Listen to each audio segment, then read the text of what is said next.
A Descent into the Maelstrom. By Edgar Allan Poe. Published 1845. The ways of God in nature, as in Providence, are not as our ways, nor are the models that we frame any way commensurate to the vastness, profundity, and unsearchableness of his works, which have a depth in them greater than the well of Democritus. Joseph Glanville. We had now reached the summit of the loftiest crag.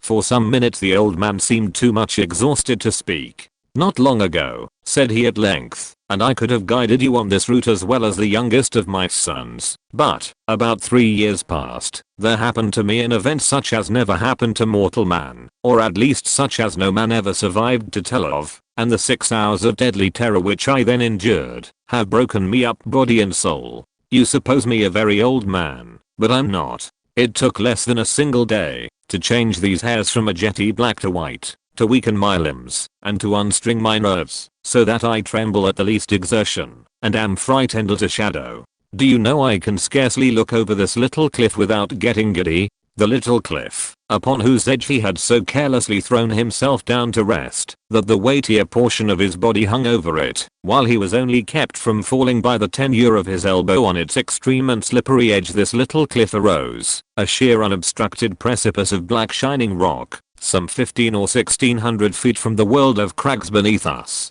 Nothing would have tempted me to within half a dozen yards of its brink. In truth, so deeply was I excited by the perilous position of my companion, that I fell at full length upon the ground, clung to the shrubs around me, and dared not even glance upward at the sky, while I struggled in vain to divest myself of the idea that the very foundations of the mountain were in danger from the fury of the winds. It was long before I could reason myself into sufficient courage to sit up and look out into the distance. "You must get over these fancies," said the guide, "for I have brought you here that you might have the best possible view of the scene of that event I mentioned, and to tell you the whole story with the spot just under your eye. We are now," he continued, in that particularizing manner which distinguished him, "we are now close upon the Norwegian coast in the 68th degree of latitude in the great province of Nordland, and in the dreary district of Lofoten. The mountain upon whose top we sit is Hilseggen, the cloudy. Now raise yourself up a little higher, hold on to the grass, if you feel giddy so, and look out, beyond the belt of vapor beneath us, into the sea." I looked dizzily, and beheld a wide expanse of ocean, whose waters wore so inky a hue as to bring at once to my mind the Nubian geographer's account of the Mare Tenebrarum, a panorama more deplorably desolate no human imagination can conceive. To the right and left, as far as the eye could reach, there lay outstretched, like ramparts of the world, lines of horridly black and beetling cliff, whose character of gloom was but the more forcibly illustrated by the surf which reared high up against its white and ghastly crest, howling and shrieking forever. Just opposite the promontory upon whose apex we were placed, and at a distance of some 5 or 6 miles out at sea, there was visible a small bleak-looking island, or, more properly, its position was discernible through the wilderness of surge in which it was enveloped. About 2 miles nearer the land, arose another of smaller size, hideously craggy and barren, and encompassed at various intervals by a cluster of dark rocks. The appearance of the ocean, in the space between the more distant island and the shore, had something very unusual about it, although, at the time, so strong a gale was blowing landward, that a brig in the remote offing lay to under a double-reefed trysail, and constantly plunged her whole hull out of sight. Still there was here nothing like a regular swell, but only a short, quick, angry cross-dashing of water in every direction, as well in the teeth of the wind as otherwise. Of foam there was little, except in the immediate vicinity of the rocks. "The island in the distance," resumed the old man, "is called by the Norwegians Vurg. The one midway is Moscow. That a mile to the northward is Amberen. Yonder are Ilsen, Hotholm, Keeldhelm, Swarthen, and Buckholm. Farther off between Moscow and Vurg are Otterholm, Fleeman, Sandflisen, and Stockholm. These are the true names of the places, but why it has been thought necessary to name them at all is more than either you or I can understand. Do you hear anything?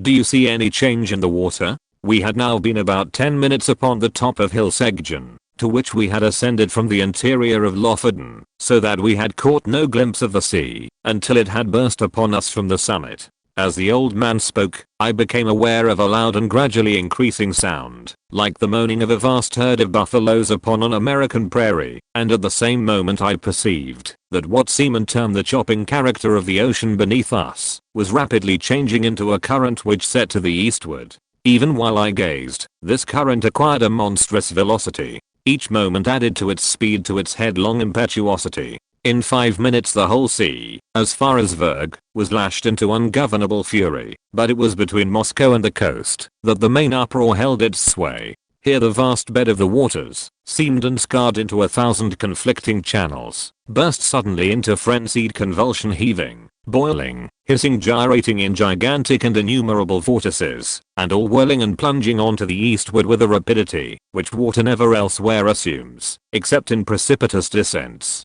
In a few minutes more, there came over the scene another radical alteration. The general surface grew somewhat more smooth, and the whirlpools, one by one, disappeared, while prodigious streaks of foam became apparent where none had been seen before. These streaks, at length, spreading out to a great distance, and entering into combination, took unto themselves the gyratory motion of the subsided vortices, and seemed to form the germ of another more vast. Suddenly, very suddenly, this assumed a distinct and definite existence, in a circle of more than a mile in diameter. The edge of the whirl was represented by a broad belt of gleaming spray, but no particle of this slipped into the mouth of the terrific funnel, whose interior, as far as the eye could fathom it, was a smooth, shining, and jet black wall of water, inclined to the horizon at an angle of some 45 degrees, speeding dizzily round and round with a swaying and sweltering motion, and sending forth to the winds an appalling voice, half shriek,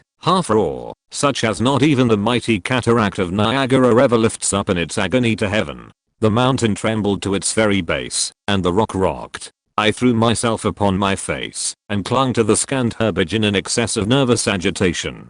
This, said I at length, to the old man, this can be nothing else than the great whirlpool of the Maelstrom. So it is sometimes termed, said he. We Norwegians call it the Moscow Strum, from the island of Moscow in the Midway. The ordinary accounts of this vortex had by no means prepared me for what I saw. That of Jonas Ramus, which is perhaps the most circumstantial of any, cannot impart the faintest conception either of the magnificence, or of the horror of the scene, or of the wild bewildering sense of the novel which confounds the beholder. I'm not sure from what point of view the writer in question surveyed it, nor at what time, but it could neither have been from the summit of Hill Seggen, nor during a storm. There are some passages of his description, nevertheless, which may be quoted for their details, although their effect is exceedingly feeble, in conveying an impression of the spectacle. Between Lofoten and Moscow, he says, the depth of the water is between 36 and 40 fathoms, but on the other side, toward Verg, this depth decreases so as not to afford a convenient passage for a vessel, without the risk of splitting on the rocks, which happens even in the calmest weather.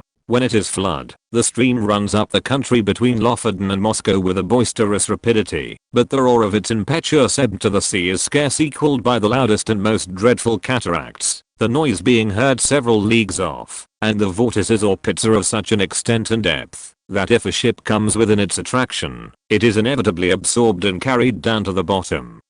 And they're beat to pieces against the rocks, and when the water relaxes, the fragments thereof are thrown up again. But these intervals of tranquility are only at the turn of the ebb and flood, and in calm weather, and last but a quarter of an hour, its violence gradually returning. When the stream is most boisterous, and its fury heightened by a storm, it is dangerous to come within a Norway mile of it. Boats, yachts, and ships have been carried away by not guarding against it, before they were within its reach. It likewise happens frequently, that whales come too near the stream, and are overpowered by its violence, and then it is impossible to describe their howlings and bellowings in their fruitless struggles to disengage themselves. A bear once, attempting to swim from Lofoten to Moscow, was caught by the stream and borne down, while he roared terribly, so as to be heard on shore. Large stocks of firs and pine trees, after being absorbed by the current, rise again broken and torn to such a degree, as if bristles grew upon them. This plainly shows the bottom to consist of craggy rocks, among which they are whirled to and fro. This stream is regulated by the flux and reflux of the sea, it being constantly high and low water every 6 hours. In the year 1645, early in the morning of Sexagesima Sunday, it raged with such noise and impetuosity that the very stones of the houses on the coast fell to the ground. In regard to the depth of the water, I could not see how this could have been ascertained at all in the immediate vicinity of the vortex. The 40 fathoms must have reference only to portions of the channel close upon the shore either of Moscow or Lofoten. The depth in the center of the Moscow strum must be immeasurably greater, and no better proof of this fact is necessary than can be obtained from even the sidelong glance into the abyss of the whirl which may be had from the highest crag of Hill Segjan. Looking down from this pinnacle upon the howling Fledgethan below, I could not help smiling at the simplicity with which the honest Jonas Ramus records, as a matter difficult of belief, the anecdotes of the whales and the bears, for it appeared to me, in fact, a self-evident thing, that the largest ship of the line in existence, coming within the influence of that deadly attraction, could resist it as little as a feather the hurricane, and must disappear bodily and at once. The attempts to account for the phenomenon, some of which, I remember, seemed to me sufficiently plausible in perusal, now wore a very different and unsatisfactory aspect. The idea generally received is that this, as well as 3 smaller vortices among the Faroe Islands, have no other cause than the collision of waves rising and falling, at flux and reflux, against a ridge of rocks and shelves, which confines the water, so that it precipitates itself like a cataract, and thus the higher the flood rises, the deeper must the fall be, and the natural result of all is a whirlpool or vortex, the prodigious suction of which is sufficiently known by lesser experiments. These are the words of the Encyclopedia Britannica. Kircher and others imagine that in the center of the channel of the Maelstrom is an abyss penetrating the globe and issuing in some very remote part, the Gulf of Bothnia being somewhat decidedly named in one instance. This opinion, idle in itself, was the one to which, as I gazed, my imagination most readily assented, and, mentioning it to the guide, I was rather surprised to hear him say that, although it was the view almost universally entertained of the subject by the Norwegians, it nevertheless was not his own.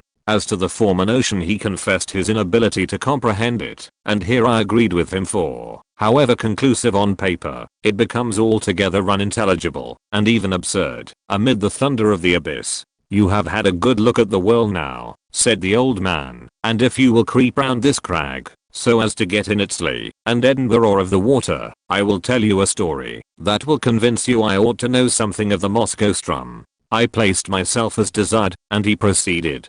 "Myself and my 2 brothers once owned a schooner rigged smack of about 70 tons burthen, with which we were in the habit of fishing among the islands beyond Moscow, nearly to Vurg. In all violent eddies at sea there is good fishing, at proper opportunities, if one has only the courage to attempt it, but among the whole of the Lofoten coastmen, we 3 were the only ones who made a regular business of going out to the islands. As I tell you, the usual grounds are a great way lower down to the southward. Their fish can be got at all hours, without much risk, and therefore these places are preferred. The choice spots over here among the rocks, however, not only yield the finest variety, but in far greater abundance, so that we often got in a single day what the more timid of the craft could not scrape together in a week. In fact, we made it a matter of desperate speculation, the risk of life standing instead of labor, and courage answering for capital. We kept the smack in a cove about 5 miles higher up the coast than this, and it was our practice, in fine weather, to take advantage of the 15 minutes slack to push across the main channel of the Moscow strum, far above the pool, and then drop down upon anchorage somewhere near Otterholm, or Sandflossen, where the eddies are not so violent as elsewhere. Here we used to remain until nearly time for slack water again, when we weighed, and made for home. We never set out upon this expedition without a steady side wind for going and coming, one that we felt sure would not fail us before our return, and we seldom made a miscalculation upon this point.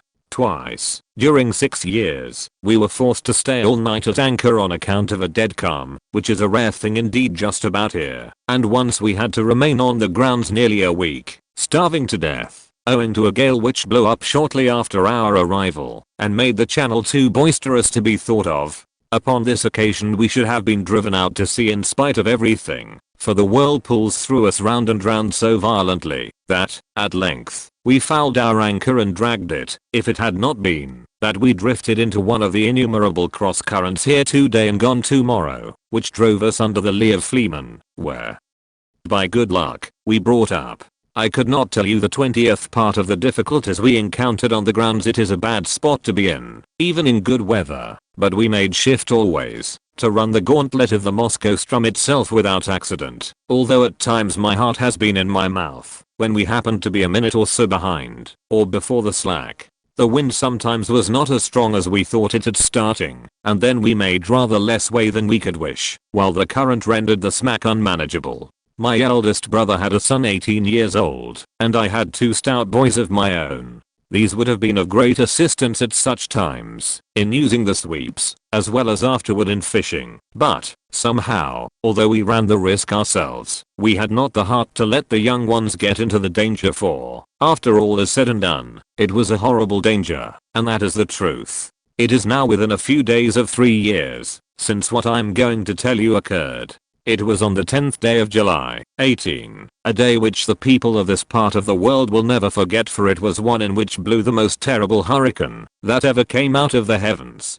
And yet all the morning, and indeed until late in the afternoon, there was a gentle and steady breeze from the southwest, while the sun shone brightly, so that the oldest seaman among us could not have foreseen what was to follow. The 3 of us, my 2 brothers and myself, had crossed over to the islands about 2 o'clock p.1000, and had soon nearly loaded the smack with fine fish, which, we all remarked, were more plenty that day than we had ever known them. It was just 7, by my watch, when we weighed and started for home, so as to make the worst of the strum at slack water, which we knew would be at 8. We set out with a fresh wind on our starboard quarter, and for some time spanked along at a great rate, never dreaming of danger, for indeed we saw not the slightest reason to apprehend it. All at once we were taken aback by a breeze from over Hill Segjon. This was most unusual, something that had never happened to us before, and I began to feel a little uneasy, without exactly knowing why. We put the boat on the wind, but could make no headway at all for the eddies, and I was upon the point of proposing to return to the anchorage, when, looking astern, we saw the whole horizon covered with a singular copper-colored cloud that rose with the most amazing velocity. In the meantime the breeze that had headed us off fell away, and we were dead becalmed, drifting about in every direction. This state of things, however, did not last long enough to give us time to think about it. In less than a minute the storm was upon us. In less than 2 the sky was entirely overcast, and what with this, and the driving spray, it became suddenly so dark that we could not see each other in the smack. Such a hurricane as then blew it is folly to attempt describing. The oldest seaman in Norway never experienced anything like it. We had let our sails go by the run before it cleverly took us, but, at the first puff, both our masts went by the board, as if they had been sawed off the main mast, taking with it my youngest brother, who had lashed himself to it for safety. Our boat was the lightest feather of a thing that ever sat upon water. It had a complete flush deck, with only a small hatch near the bow, and this hatch it had always been our custom to batten down when about to cross the strum, by way of precaution against the chopping seas. But for this circumstance we should have foundered at once, for we lay entirely buried for some moments. How my elder brother escaped destruction I cannot say, for I never had an opportunity of ascertaining. For my part, as soon as I had let the foresail run, I threw myself flat on deck, with my feet against the narrow gunwale of the bow, and with my hands grasping a ring bolt near the foot of the foremast. It was mere instinct that prompted me to do this, which was undoubtedly the very best thing I could have done, for I was too much flurried to think. For some moments we were completely deluged, as I say, and all this time I held my breath and clung to the bolt. When I could stand it no longer I raised myself upon my knees, still keeping hold with my hands, and thus got my head clear. Presently our little boat gave herself a shake, just as a dog does in coming out of the water, and thus rid herself, in some measure, of the seas. I was now trying to get the better of the stupor that had come over me, and to collect my senses so as to see what was to be done, when I felt somebody grasp my arm. It was my elder brother, and my heart leaped for joy, for I had made sure that he was overboard. But the next moment all this joy was turned into horror, for he put his mouth close to my ear and screamed out the word Moscow strum. No one ever will know what my feelings were at that moment. I shook from head to foot, as if I had had the most violent fit of the ague. I knew what he meant by that one word well enough. I knew what he wished to make me understand.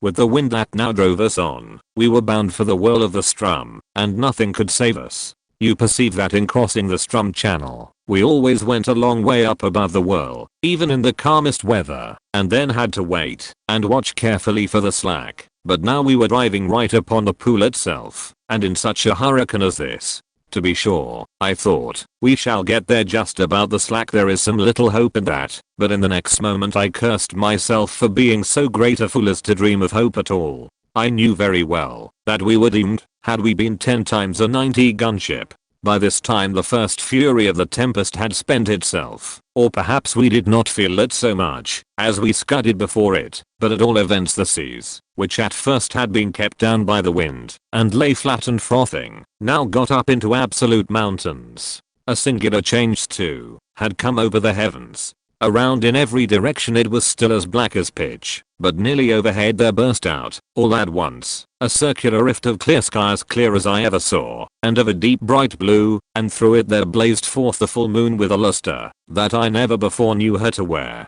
She lit up everything about us with the greatest distinctness, but, oh God, what a scene it was to light up. I now made 1 or 2 attempts to speak to my brother, but, in some manner which I could not understand, the din had so increased that I could not make him hear a single word, although I screamed at the top of my voice in his ear. Presently he shook his head, looking as pale as death, and held up one of his finger, as if to say listen. At first I could not make out what he meant, but soon a hideous thought flashed upon me. I dragged my watch from its fob. It was not going. I glanced at its face by the moonlight, and then burst into tears as I flung it far away into the ocean. It had run down at 7 o'clock. We were behind the time of the slack, and the whirl of the Strum was in full fury. When a boat is well built, properly trimmed, and not deep laden, the waves in a strong gale, when she is going large, seem always to slip from beneath her, which appears very strange to a landsman, and this is what is called riding, in sea phrase. Well, so far we had ridden the swells very cleverly, but presently a gigantic sea happened to take us right under the counter, and bore us with it as it rose up, as if into the sky. I would not have believed that any wave could rise so high. And then down we came with a sweep, a slide, and a plunge that made me feel sick and dizzy, as if I was falling from some lofty mountain top in a dream. But while we were up I had thrown a quick glance around, and that one glance was all sufficient. I saw our exact position in an instant. The Moscow Strum whirlpool was about a quarter of a mile dead ahead, but no more like the everyday Moscow Strum than the whirl as you now see it is like a mill race. If I had not known where we were and what we had to expect, I should not have recognized the place at all. As it was, I involuntarily closed my eyes in horror. The lids clenched themselves together, as if in a spasm. It could not have been more than 2 minutes afterward, until we suddenly felt the waves subside, and were enveloped in foam. The boat made a sharp half turn to larboard, and then shot off in its new direction like a thunderbolt. At the same moment the roaring noise of the water was completely drowned in a kind of shrill shriek, such a sound as you might imagine given out by the waste pipes of many thousand steam vessels, letting off their steam altogether. We were now in the belt of surf that always surrounds the whirl, and I thought, of course, that another moment would plunge us into the abyss down which we could only see indistinctly on account of the amazing velocity with which we were borne along.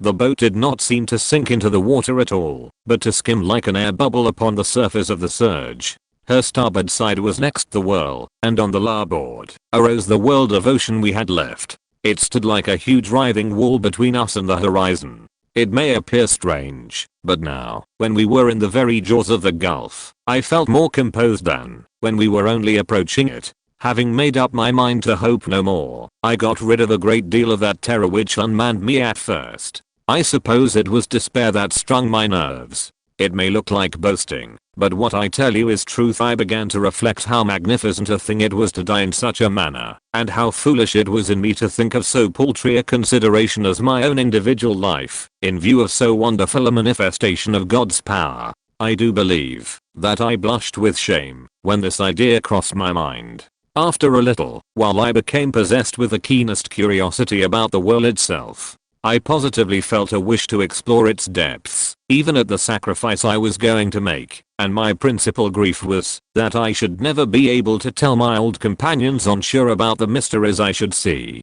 These, no doubt, were singular fancies to occupy a man's mind in such extremity, and I have often thought since that the revolutions of the boat around the pool might have rendered me a little lightheaded. There was another circumstance which tended to restore my self-possession, and this was the cessation of the wind, which could not reach us in our present situation, for, as you saw yourself, the belt of surf is considerably lower than the general bed of the ocean, and this latter now towered above us, a high black mountainous ridge. If you have never been at sea in a heavy gale, you can form no idea of the confusion of mind occasioned by the wind and spray together. They blind, deafen, and strangle you, and take away all power of action or reflection. But we were now, in a great measure, rid of these annoyances, just as death-condemned felons in prison are allowed petty indulgences, forbidden them while their doom is yet uncertain. How often we made the circuit of the belt it is impossible to say. We careered round and round for perhaps an hour, flying rather than floating,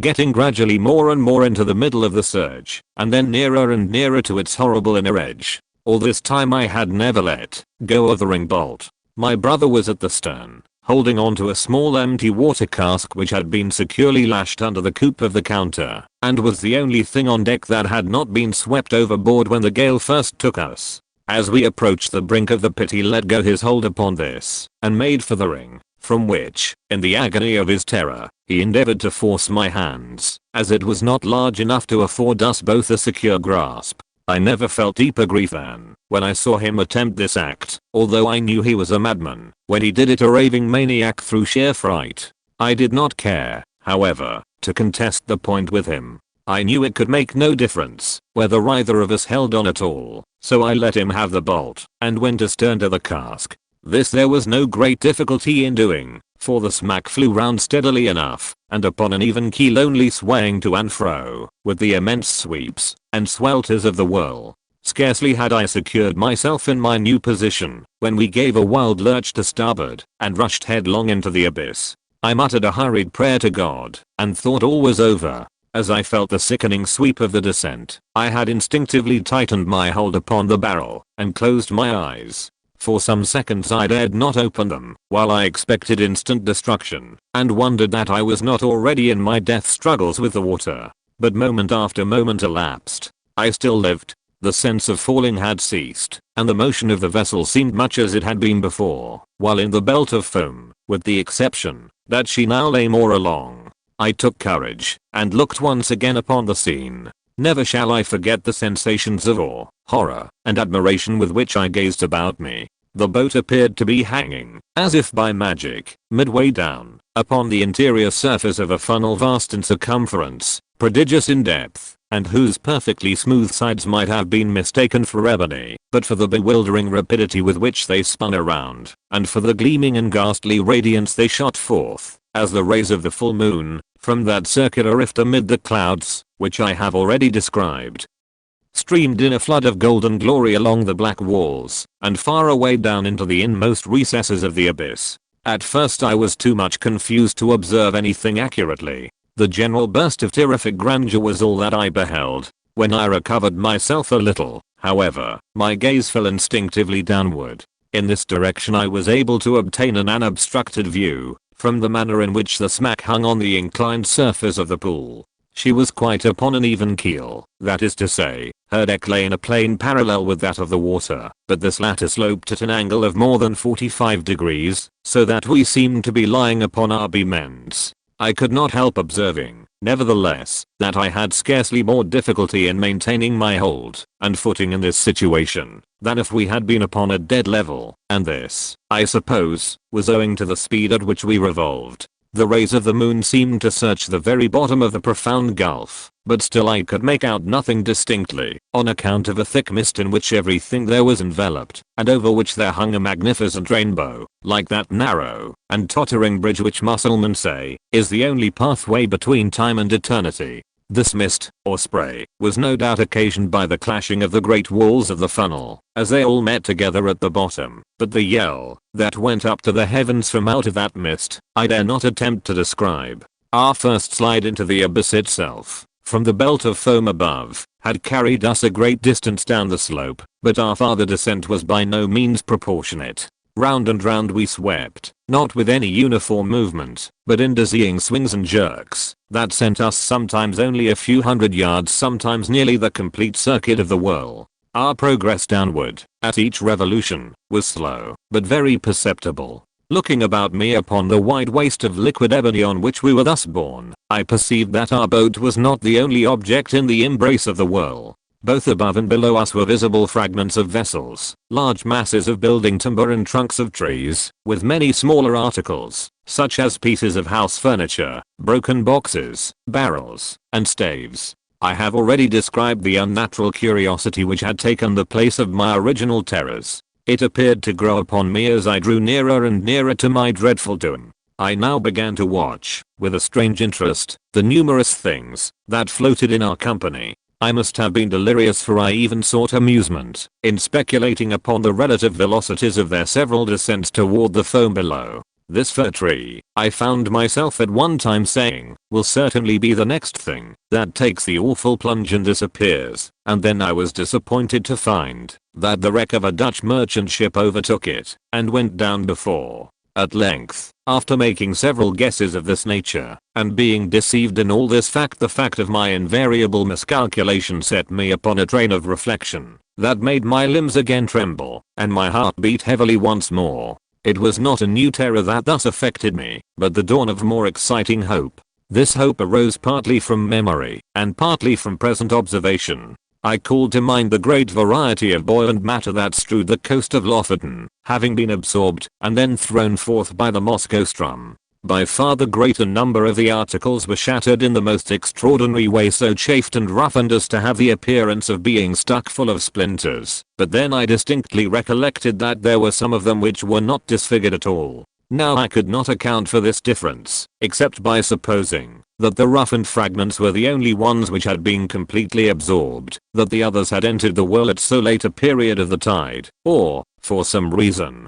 had descended so slowly after entering, that they did not reach the bottom before the turn of the flood came, or of the ebb, as the case might be. I conceived it possible, in either instance, that they might thus be whirled up again to the level of the ocean, without undergoing the fate of those which had been drawn in more early, or absorbed more rapidly. I made, also, 3 important observations. The first was, that, as a general rule, the larger the bodies were, the more rapid their descent. The second, that, between 2 masses of equal extent, the one spherical, and the other of any other shape, the superiority in speed of descent was with the sphere. The third, that, between 2 masses of equal size, the one cylindrical, and the other of any other shape, the cylinder was absorbed the more slowly. Since my escape, I have had several conversations on this subject with an old schoolmaster of the district, and it was from him that I learned the use of the word cylinder and sphere. He explained to me, although I have forgotten the explanation, how what I observed was, in fact, the natural consequence of the forms of the floating fragments, and showed me how it happened that a cylinder, swimming in a vortex, offered more resistance to its suction, and was drawn in with greater difficulty than an equally bulky body, of any form whatever. See Archimedes, De Incidentibus in Fluido, Lib 2. There was one startling circumstance which went a great way in enforcing these observations, and rendering me anxious to turn them to account, and this was that, at every revolution, we passed something like a barrel, or else the yard or the mast of a vessel, while many of these things, which had been on our level, when I first opened my eyes upon the wonders of the whirlpool, were now high up above us, and seemed to have moved but little from their original station. I no longer hesitated what to do. I resolved to lash myself securely to the water cask upon which I now held, to cut it loose from the counter, and to throw myself with it into the water. I attracted my brother's attention by signs, pointed to the floating barrels that came near us, and did everything in my power to make him understand what I was about to do. I thought at length that he comprehended my design, but, whether this was the case or not, he shook his head despairingly, and refused to move from his station by the ring bolt. It was impossible to reach him, the emergency admitted of no delay, and so, with a bitter struggle, I resigned him to his fate, fastened myself to the cask by means of the lashings which secured it to the counter, and precipitated myself with it into the sea, without another moment's hesitation. The result was precisely what I had hoped it might be. As it is myself who now tell you this tale, as you see, that I did escape, and as you are already in possession of the mode in which this escape was effected, and must therefore anticipate all that I have farther to say, I will bring my story quickly to conclusion. It might have been an hour, or thereabout, after my quitting the smack, when, having descended to a vast distance beneath me, it made 3 or 4 wild gyrations in rapid succession, and, bearing my loved brother with it, plunged headlong, at once and forever, into the chaos of foam below. The barrel to which I was attached sunk very little farther than half the distance between the bottom of the gulf and the spot at which I leaped overboard, before a great change took place in the character of the whirlpool. The slope of the sides of the vast funnel became momently less and less steep. The gyrations of the whirl grew, gradually, less and less violent. By degrees, the froth in the rainbow disappeared, and the bottom of the gulf seemed slowly to uprise. The sky was clear, the winds had gone down, and the full moon was setting radiantly in the west, when I found myself on the surface of the ocean, in full view of the shores of Lofoten, and above the spot where the pool of the Maelstrom had been. It was the hour of the slack, but the sea still heaved in mountainous waves from the effects of the hurricane. I was borne violently into the channel of the Strum, and in a few minutes, was hurried down the coast into the grounds of the fishermen. A boat picked me up exhausted from fatigue, and, now that the danger was removed, speechless from the memory of its horror. Those who drew me on board were my old mates and daily companions, but they knew me no more than they would have known a traveler from the spirit land. My hair, which had been raven black the day before, was as white as you see it now. They say too, that the whole expression of my countenance had changed. I told them my story, they did not believe it. I now tell it to you, and I can scarcely expect you to put more faith in it than did the merry fishermen of Lofoten. End of A Descent into the Maelstrom. By Edgar Allan Poe. Published 1845.